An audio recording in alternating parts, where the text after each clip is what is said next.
Hi, friends. Thank you for joining us again for Food for Thought. My name is Sunil Chandy, and this is Christ Episcopal Church, and this is a program out of Christ Episcopal Church, Food for Thought, a program to help us connect with one another and help us to know that we're not alone, especially as we face the challenges of our life, and of course, the big challenge of the recent last 2 years has been the COVID crisis. And so we began this ministry with the idea that we could encourage one another, giving us wisdom and food for thought to help us to find hope and joy in the midst of our challenges. So if you are here today, please do say hello. Tell us that you're here. This is a live session, and we have a really wonderful guest who's not really a guest. He's a member of the of our church and our senior warden. And I'm going to turn to him in a second. But I did want to just want to let you know that as we start preparing ourselves for Thanksgiving and this holiday season, I know it's a bittersweet experience this year. I know for me, I have been thinking about this, and there are moments where I have gotten really emotional because the people that I used to have in my life are no longer physically present in front of me. And I know that in this holiday season, as we approach this holiday season, especially as we gather together again, and as more and more people are getting fully vaccinated, they're able to enjoy time with other members of the community. It'll be a bittersweet experience, bitter in some ways because uh, you know some of the people that we love are not in front of us. But then it'll be sweet because uh, in other ways we will be able to gather with one another and remember them, and their memory becomes alive to us. Their mannerisms, their ways of making our life filled with joy and hope, and maybe even bearable. Those memories will come up and they will be almost alive to us again. And so this time, I hope that you will all not just rest in the sadness that you might feel, but rather rest in the hope that, as you gather together, as we gather together, that our loved ones are still alive. And in the Christian faith, we believe that they're alive with God, and they're alive with us in our memories and in our faith memory. And as we think about these times that gather, we remember them with thanksgiving and gratefulness because God has blessed us with these people in our lives. This one of the things that we're doing this year, especially among our church, in our members of our church, is we're asking people to light a candle, a special candle, and a special candle, maybe any candle that you have, but light it on Thanksgiving Day, light it on Christmas, at Christmas dinner, and anywhere in between, just remembering those people who have passed on, but remembering that they were a light to us and they continue to be a light to us. And so as you do that, you remember them with joy as they contribute to the overall light in the midst of the challenges of our life. Today, we have our guest who is, again, not a guest. He is a part of our church here. He's our senior warden. He's the one who has really been a source of great joy and inspiration and strength for me personally and for our congregation. And that is none other than Caswell Cooke. So, Ben, please bring Caswell aboard. Hey, Caswell, how are you? I'm great. How about you? Good, good. I can't wait till you do the namaste too. There it is. How are you doing, Mr. Caswell? I'm lovely. Yeah, lovely.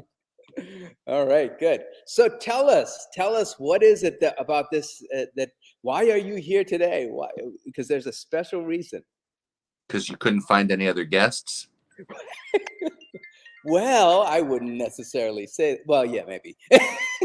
No, we're here to talk about the Thanksgiving dinner. That's a long-standing tradition at our church, and that was sort of not able to fully happen last year because of COVID. And this year is going to be back to the way it was, fully orchestrated Thanksgiving dinner on Thanksgiving from 12 to 2 in the parish hall at Christ Church, open to anybody. And you can either come and eat in person and have some camaraderie, or you can take it to go and just come and pick it up. But either way, we'd love to have you, and we'd love to have you make a reservation so we know how many meals we should cook. And it's really easy to do that. You can just call the parish office and call Christy at 401-596-0197, which I'm sure Ben can put up on the screen, 401-596-0197. And that's probably the easiest way, is just call the office. I'm sure someone's there now, or leave a message and say, I want to come. And it's free and it's fun. And there's no prerequisites. You just show up and eat some turkey. Yeah. Caswell, I got to tell you that this has been, a wonderful year in that what I've noticed in this year is that we are able to kind of come together and strengthen one another, especially as we've gone through this challenge. I mean, this is the wonderful thing about Christ Church. It's also the wonderful thing about Westerly as a community. And part of it is that, you're a senior warden and you're also a town council member, and you offer leadership in this. And that's the one thing I'm grateful for. One of the many things I'm grateful for. I'm grateful for people like you who are able to just stand in the gap, because last year we were wondering what to do in November, and then you and Christine, your wife, Christine Cooke, volunteered to do this, and it was just, and you had about, I looked like about 20 different volunteers, maybe even more, people making deliveries and so forth, just to keep this tradition of Thanksgiving dinner alive. Yeah, well, a lovely lady named Liz Dobson ran it for about 30 years. And then last year, Christine stepped in and organized it. And of course, it was different because you couldn't. I mean, I think the main thing about our dinner is the camaraderie and, doing it in person with each other and having a place, not just to get a meal and sit home alone and eat it, but to come and eat with other people. And we couldn't do that last year, but we managed to do deliveries and pickups. But this year we're back to pickups and in person. And we have got some people to thank, because the cooked goose, Jen and Andrew are putting together all the side dishes. So you're going to have cooked goose food. You got, they're going to do mashed potatoes, vegetables, stuffing, cranberry sauce, bread, whatever else goes with it, gravy. And then we have a lot of people that are making all kinds of different pies. So there'll be a plethora of pies. And then we've got turkeys. So we've got a whole bunch of people from the town making turkeys and dropping them off for us. And then did you order the turkeys from McQuaid's? This is on my list today. Okay. We got about 7 more that Father Sunil's going to order from McQuaid's, because, they cook stuff. So we want to thank the Cooked Goose. And we also want to thank Gaetano's Restaurant, because they are helping us out with a monetary donation. Gaetano's is over in the plaza where Subway Sandwiches is and stuff, over off of Granite Street, off of Route 1. So we want to thank them as well for doing this. And then I think the main thing I wanted to get across today was we're all set, I think, pretty much for volunteers. We're all set for food donations, but we want you to come, and we want you to make a reservation, and we want you to either call the office and tell us that you are going to come and eat in person and how many you're bringing, or if you want to just come pick up, what you'll do is you'll come to the church, and we'll have the food ready right in the little glass area, but that connects the church and the parish hall, which is called a slipe, we've learned recently. And we will have the food there ready to go. So that's kind of the gist of what's happening. Well, let me ask you, Caswell, is there a limit? Do we have a limit so far, or because No, we, in fact, we're a little bit light on people making reservations, so hopefully more people will. Last year we did, I want to say, somewhere around 350 meals, which were all packaged. So I think right now we've got like 50 or 60 people that have called for to go, and we've got probably another 50 or 60 that have said they're coming. So we're only at half capacity so far. So we got another week from today to decide if you want to spend your Thanksgiving with us. yeah, and I really love this idea about being able to sit down with someone and just having a meal with them. I think it's a beautiful thing. I mean, one recently we did a men's fellowship, cooked dinner where we had a sit down. It was at the fall. I forgot what the exact, but it was like an auction type of thing, and we had a dinner, and it was just the most wonderful thing to sit down and just talk to people, and over a meal. It was beautiful, and we laughed and we joked around, and there was a lot of tears because this is something that we don't use we haven't been able to do for the last 18 months really, and so now we're able to do that. Yeah, I think it's time. We're kind of jump starting things. People are coming back to church. I noticed this weekend was our biggest crowd at church since we reopened after COVID. So that we still offer all the online stuff for people who are not comfortable, and there's still plenty of people or people that don't even live around here that want to join our church, which is great. But we are encouraging people, come back to church if you're ready. And the same thing with the dinner. I mean, yeah, if you don't want to sit with other people right now and you're still nervous or whatever, then to go is fine. Just get it to go. Yeah, And then, but for those who are ready to go and want to enjoy some people, that's the thing to do. And then the other thing we are doing is, you spoke of the men's club, where the Christmas Bazaar is coming up here at Christ Church, which I know Wendy and Lisa will be on to talk about multiple times, I'm sure. But the men's club, we like to cook some meatballs and have this secret sauce that we make. Well, it's really from Wesley Packing, but it's their secret sauce. And you just told the secret. and I was taught not to lie. I'm not gonna say it's mine, but it's got a special twist that we put on it.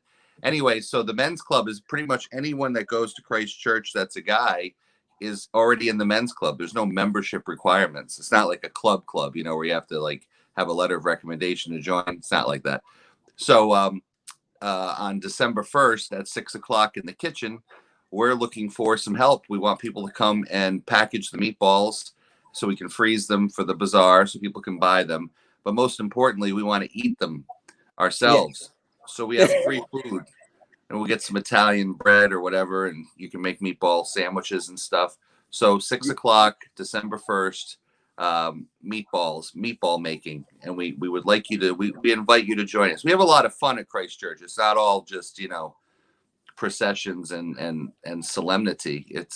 We're funny people too. Well, what's funny though is like I've been to the men's fellowship, cooking events, right? And there's a lot more tasting than cooking sometimes, I think. They also bring, craft beer with them as well. So there's a little of that going on. Yeah, I know. Eric Dunham, I'm looking at you. No. Mike Evering. Yes. No, so we have fun. So I encourage you to do that. So yeah, Thanksgiving dinner and the meatball making, and then there's a whole ton of stuff coming up at Christ Church, starting with lessons and carols for Advent, which is happening a week from Sunday, and it's the choir and everything. Last year we couldn't really do it. We did one, but it was just like a soloist. So this time the choir's back, and we'll have everybody there, and we have the governor coming to do a reading, the lieutenant governor, the town council president, the town manager. So a lot of community leaders will be there at 5 o'clock on Sunday, November 28th. And we encourage you to come to that Lessons and Carols, which kicks off Advent, because people always ask, when are you supposed to put up your Christmas tree? And I'm like, well, it's certainly not September 15th when they are available at Home Depot. That's right. Yeah. So I think, Advent 1 is the time, the Sunday after Thanksgiving. Advent 1 is a good time to, get ready. And then we're also making Advent wreaths at church too. Yeah. No, this is great, but I did want to touch base a little bit. You reminded me of when at the men's fellowship or the men's club dinners and preparation. I remember the first few years that I was here. There was one of our saints of our parish, Ned Whitford. Mm-hmm. Uh, Ned, uh, just a wonderful man, a very saintly man, good man, and he and all those guys just used to love making these things together. And I remember, and you mentioned Mike Evering, right? And Mike Evering and Tom Cortella. There was one time Ned is has this special. He had the special ladles. He had special kind of utensils for these dinners, right? And so Mike and Tom were like younger folks, right? Younger men, and and and they told me, Ned handed me the ladle. He handed me the ladle. It was so wonderful because they took it and was just like this wonderful thing, this great saint of a guy who passed on this ladle to people like Mike Evering and Tom Cortella. It was just beautiful. I love that, and that's the kind of stories that are part and parcel of this Christ Church and our community. And God bless his soul. Ned passed away a couple of years after that, but he's still alive with these stories. And whenever we eat those meatballs or cook those meatballs, we know that he's still around with us, True. A lot of good people that have helped us that are gone, and then a lot of people that are coming into it and carrying on those traditions and stuff. I want to, Dan Spano. There's Betsy. Yeah. Dan Spano. Hi, Amy. Hey, Amy. It's Amy. And Amy and I grew up together, singing in the choir. I miss Amy. She moved away. She moved away. We should get her on Food for Thought. She's a really wonderful counselor. I want to get her on that. Yeah, one of these days. There you go, Amy. And then so we had Ned, and we have people. Of course, Dan Spano started or restarted the men's club, because there's the Episcopal Church men and there's the ECW, which we don't really have right now at Christ Church. It'd be great if someone wanted to jumpstart that and compete with us. We'd love to have some competition. And we raise money and stuff, and then we can use that money to help with things. We used a little bit of it last year to help with communications. I know that there's been projects where, they put in a door or they fix this or fix that. So it's nice to be able to raise some money. And then when the church needs it for something, we also donated some of the money to the capital campaign that the men's club had towards the air conditioning and all that. So, or the HVAC system that's geothermal. But yeah, so it's a great group to join. And then hopefully the thing that we've done that's the most popular event is when we were doing these sort of taste of different countries. And we did 2 or 3 years with the Taste of India with your brother, but then he moved far away. So, well, he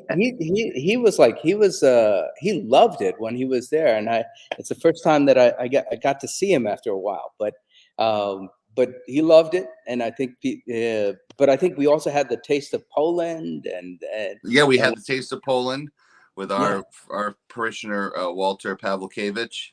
Say that 10 times fast. Walter P. Father still can't say his lie. He just calls him Walter P. Right? That's what Walter P. And Jane P. And Jane P.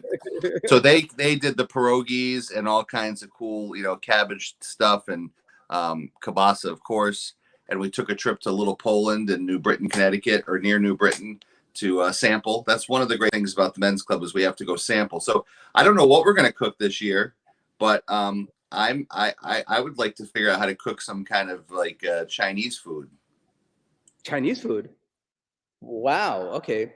Well, we have such a large group of people in town that we have all these Chinese restaurants around, and there's definitely some skill and people that are actually from China. I mean, there's also other Asian countries there's other ones that are more like Asian fusion kind of thing, but I'm talking about like Chinese. Like Yeah. because the first restaurant that Westerly ever had way back when were the United Theater, next to the United Theater, and you can still see it on the sidewalk. It was China Village. That was everybody's favorite for years, and then they went away, and then but now there's way more Chinese restaurants than there ever were. So I would like to somehow tap into those lovely folks and get them to come over and teach us how to make something that's actually authentic, kind of like Walter and Jane did with the Polish stuff. So I don't know. It's just a thought. Chinese would be No. really fun. I mean, like fried dumplings. I'd love to learn how to make fried dumplings. I Right. love fried dumplings. I'm a pretty good walker. I got to walk at home. You got to No, walk? you ask Christine. I do a heck of a shrimp stir fry. Do you really? I do. Well, we gotta. Well, maybe we gotta connect with people.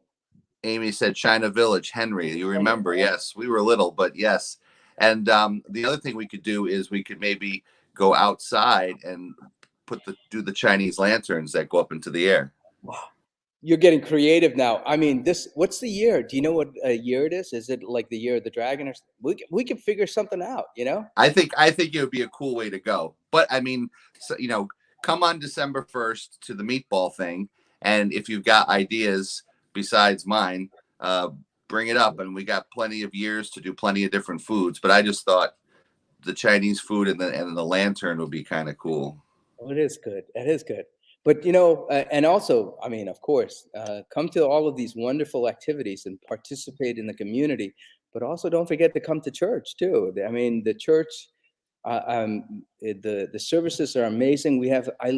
You've done such a great job with taking over the mantle of leadership in terms of the acolytes from Seth Tolman, and then Seth took it from Everett Perrin, and we've got these, the last week, I think, or the 2 weeks before, we had a whole bunch of acolytes and some new ones. And I was just so surprised and happy.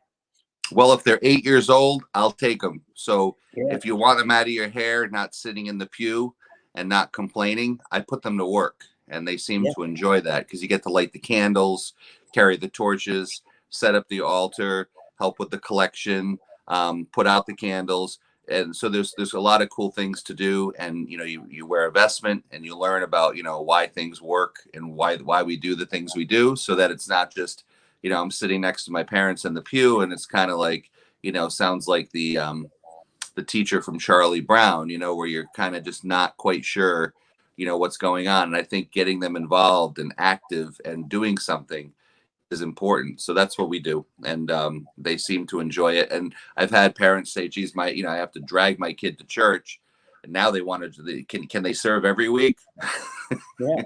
Yeah. See, and you bring up a good point here. Here's the thing. I mean, like in America and all over the world, we tend to say, the sports are key, and yes, they are, like sports on Sunday, getting ready for soccer, football. And I remember when I was in school, that's what we used to train and everything. And my father once told me, and he was a priest also. He once told me, because there was a decision between going to church on Sunday or going to practice, right? And he goes, you could be in the NFL, right? or you could, Sunil, you could be in the NFL, or there's so much competition in that, and it's good to be on a team to learn team sports and everything. But you also, if you want to be in the NFL of life, if you want to learn how to be a good human being, then you got to go to church. You got to learn. I agree. There was a great cartoon where it had this kid going up to his coach. He's like, listen, I'm really sorry. I'm not going to be at the game Sunday. I have to acolyte. Yeah. And that's the opposite of what you would ever hear, right? I think, and look, the other thing is you're mentioning service times. I mean, I get it. People are busy and not everyone has, the traditional Sunday morning like they used to. But that's why we have a Saturday night service at 5:00. So you can't go Sunday, come Saturday at 5. We have an 8 a.m. Sunday if you want to get it done before you start your stuff. And that's a shorter service. And then we're going to be going back to doing some Sunday night stuff like the lovely Compline service, which is like only 20 minutes long. And we'll be doing that at like 6:00 or whatever it is. It'll be announced soon. But, those are other services. There's Wednesday services. There's, so there's other opportunities during the week to pray and to go to church. It doesn't necessarily have to be 10 a.m. Sunday morning, Yeah. although that's the one that's the sort of the biggest service with the most people, and Sunday school follows it. And we have coffee hour and adult education stuff and all that. So, I mean, but there's all those services at Christ Church. So, find something that fits your schedule. Right.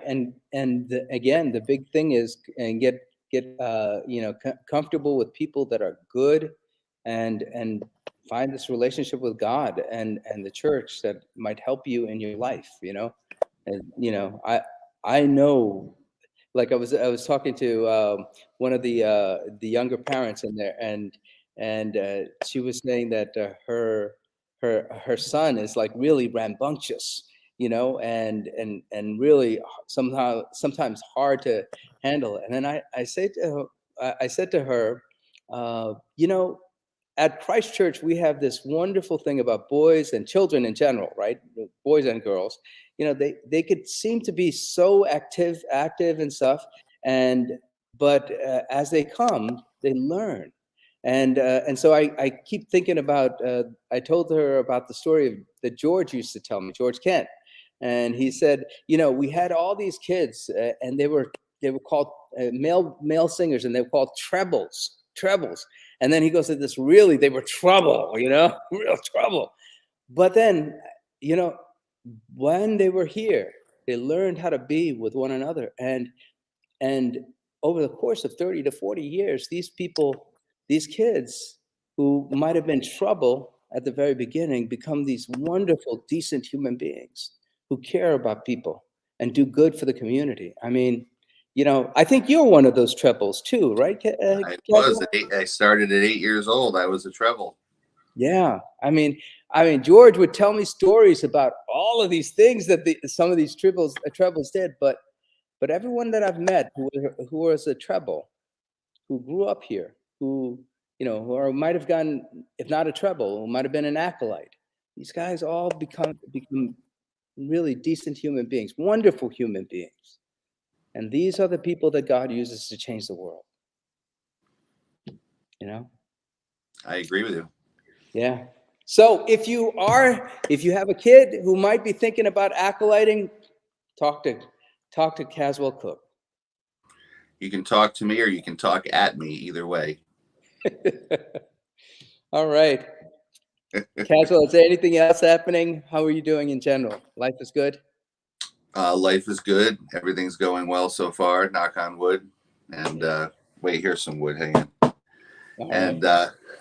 And yeah, so things are good. And the people will notice that the front yard of the church is smooth again. So people keep still asking, even though we keep saying it, but you got to keep repeating it.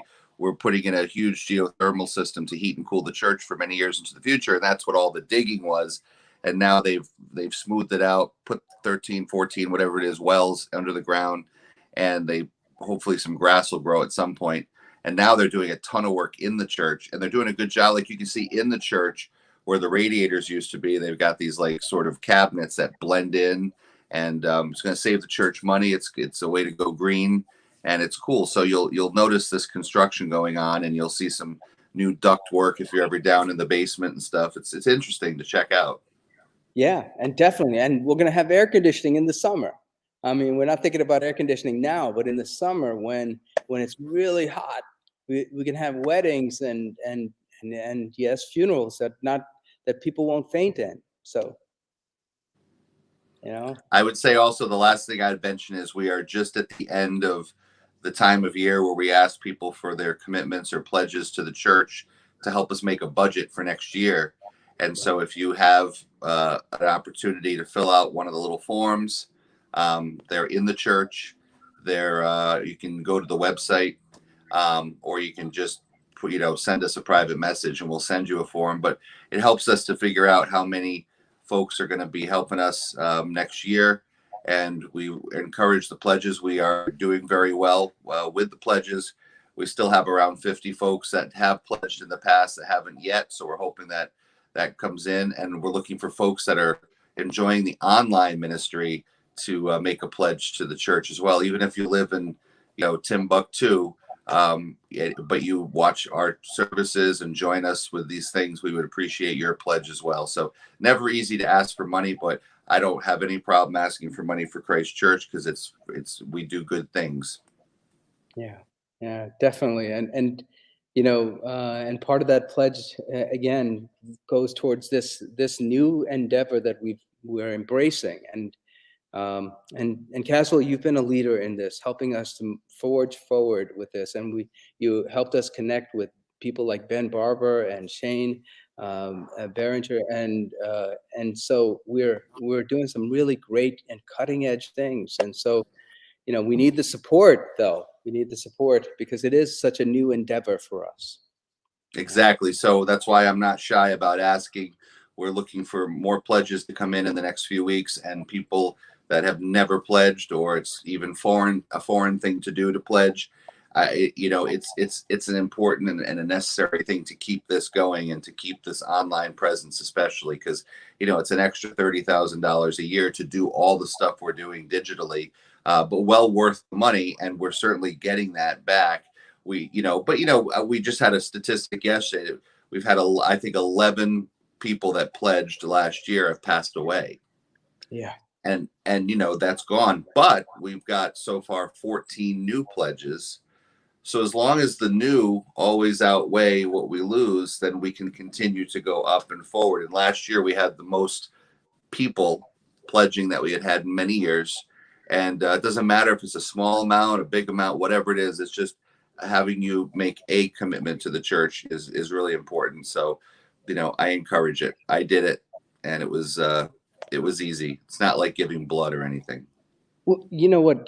Just before we're almost done, but if you could just because you speak so well and so eloquently about this, just explain to us what a pledge is, just simple. A pledge is, so basically, a lot of people are, if you go to church, or if you occasionally go to church, you pass the plate around, and you throw a few dollars in the plate. And in many churches, that's the only way they survive. But in the Episcopal Church, especially, we try to be really good with our money.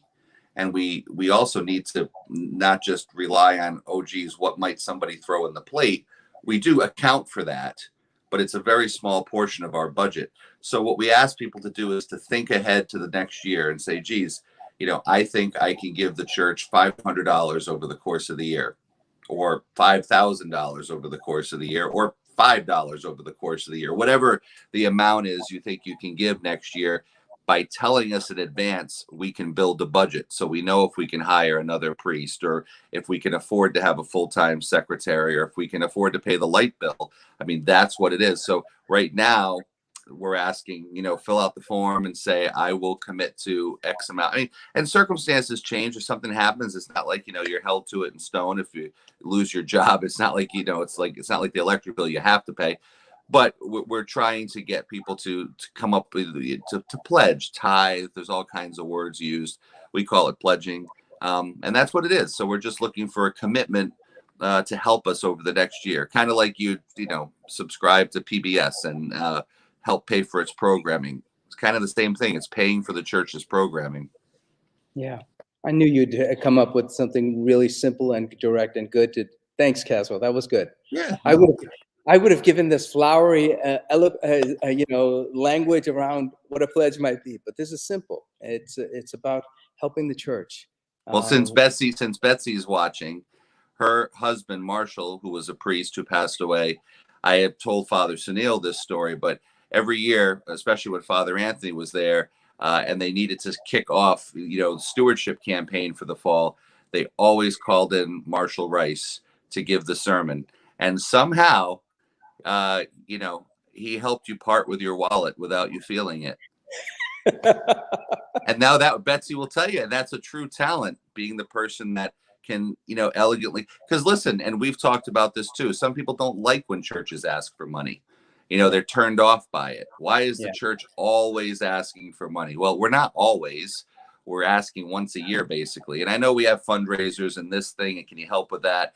But, if you don't ask, you don't get anywhere. So I apologize, and to the people who have already given and don't want to hear it, But we're trying to reach the people who haven't heard the message yet, that we're trying to do this, and this in the next year.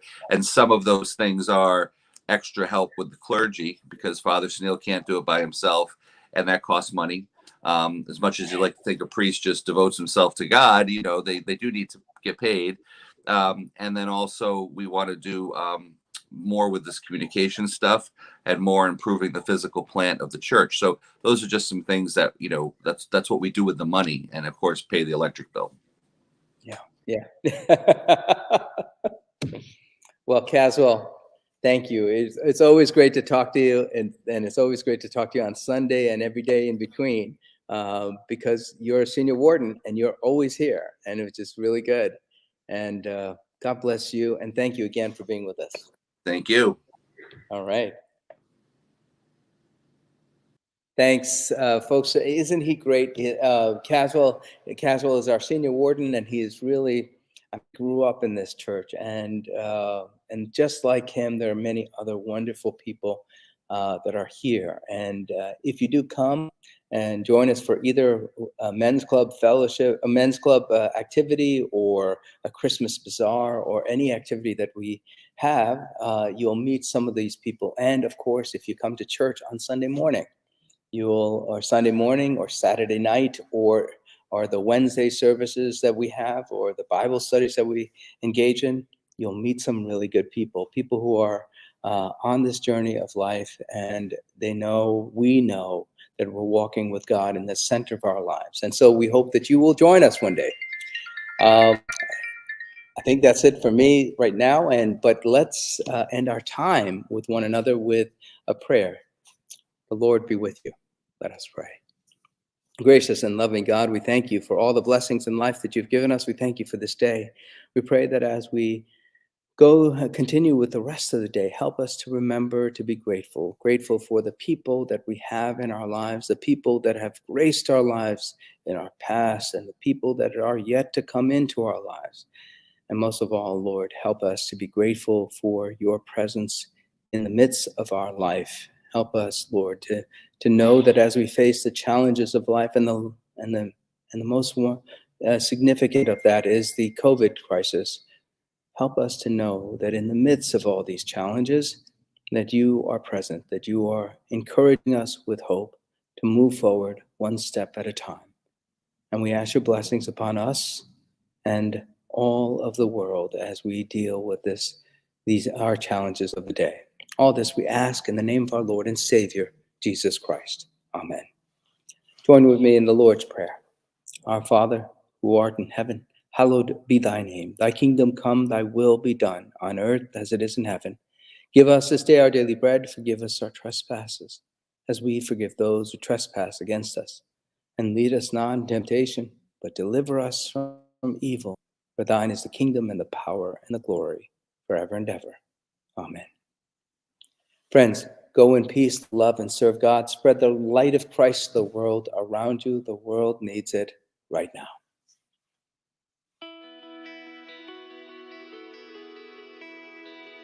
Thanks for watching. Did you know that you can join Christ Church from anywhere in the world? If you're feeling connected to what we're doing, email us today at communicate@christchurchwesterly.org.